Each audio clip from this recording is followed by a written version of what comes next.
My name is Brooke Fenn. I am an occupational therapist and ergonomist, and I work at Humanscale in New York City. I'm here today to go over some tips and tricks to help you feel a little bit more comfortable in your work from home office. I'm pretty certain that a lot of people are probably working in not so ergonomic situations right now, so what I'd like to share with you are some tips and ways that you can actually optimize and make your home environment a little bit more comfortable. So the first thing we want to start with always is our chair. And what we want to try and accomplish with ergonomics is we want to try and put ourselves into a neutral posture. So what a neutral posture looks like, it's actually one where we're seated with our feet flat on the ground. We'd like to see hips and knees parallel to the floor. There should be a bit of a gap behind our knees and the edge of the seat. So we don't want it to be touching right there. The next thing we want to look for is we would like to have our shoulders down and relaxed, and our back fully supported by a backrest in the chair. So I definitely recommend that you select a chair that has a backrest. Ideally, we'd like to have lumbar support in our low back. We'd like to see that our shoulders are down and our elbows should be bent at about 90 degrees with straight wrists. So this is what we call a neutral seated posture. Now I know probably quite a few people who are watching may not have an adjustable task chair at home. So if you don't have a chair or it's not in your budget to be purchasing a chair right now, I'm going to show you some ways that you can actually optimize a chair that's not adjustable to hopefully be a little bit more comfortable in your home environment. So here is a unadjustable chair.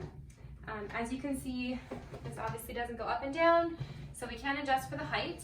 But a couple ways you can actually adjust the height of your chair and make it fit a little bit better to you and your body.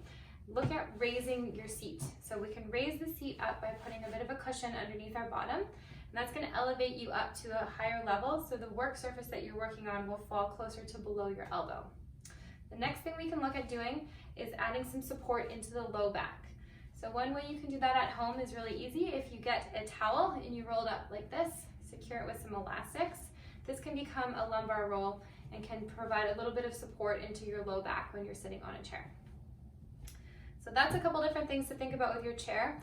Always, if you elevate yourself, it's important that you provide some kind of foot support for yourself. So maybe a stack of books or a box, something that can make sure that your thighs remain in that parallel position to the floor when you're working.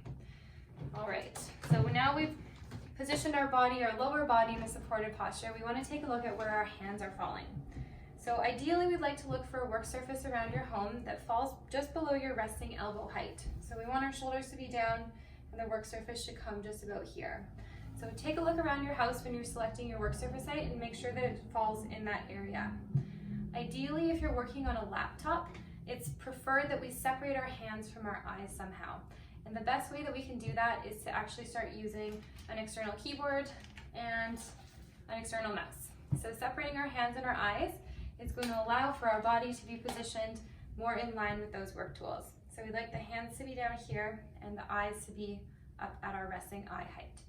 So if you can find that work surface that's the right one for you and use an external keyboard and mouse, that's going to provide your upper body a more neutral posture when we're working. Another thing to think about with your upper body is we want to make sure that our wrists are nice and straight when we're typing. We also don't want to have any contact on the underside of our wrists with the hard surface or work surface that we're typing on. So a couple ways you can think about doing that.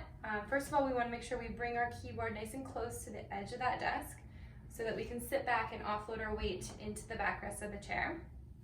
If you can get what's called a palm support and position this between your body and the keyboard, then it's actually going to keep your wrists in a straighter position when you're typing.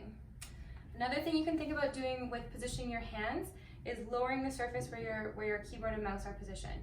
So maybe using a big cutting board or a box or something on your lap so that your keyboard and mouse fall very close to your lap, and that's going to keep your shoulders relaxed and no extra strain on your upper body. If you don't have a palm support at home, it's really easy to make one. If you get a towel and you just fold it up like this and position that in front of the keyboard, that can be used as a palm support for when you're typing. So always want to rest your palm, not your wrist, when you're typing. And it's only recommended that we use these supports for a keyboard, not for the mouse pad. All right, working our way up our body, the next thing we want to look at is the position of our screen. So we ideally would like to have our screen aligned so that our eyes are in line with the top line of text. So if you're working on a laptop or any screen, you can just elevate your screen up to that recommended height. So sit all the way back and eyes in line with the top line of the text. We'd like the screen to be aligned and centered with your body. And then the ideal distance is where we position our screen just about an arm's length away from our body. So now you've hopefully found some tips that you can optimize your home workstation. Another thing that's really, really important is I always want to recommend that you get up and move around a lot throughout the day. So taking what we call frequent micro breaks, so a break that's about 30 to 60 seconds, is going to give your body an opportunity to recuperate and have your muscles not be in those static postures that can lead to discomfort over time. So I hope everyone has found this helpful. If you are looking for any more help or you have any ergonomic questions specific to your home environment, myself and the other ergonomists at Humanscale are providing virtual consultations and hosting live webinars. So please join us if you have any questions, and I would love to meet some of you. Thank you.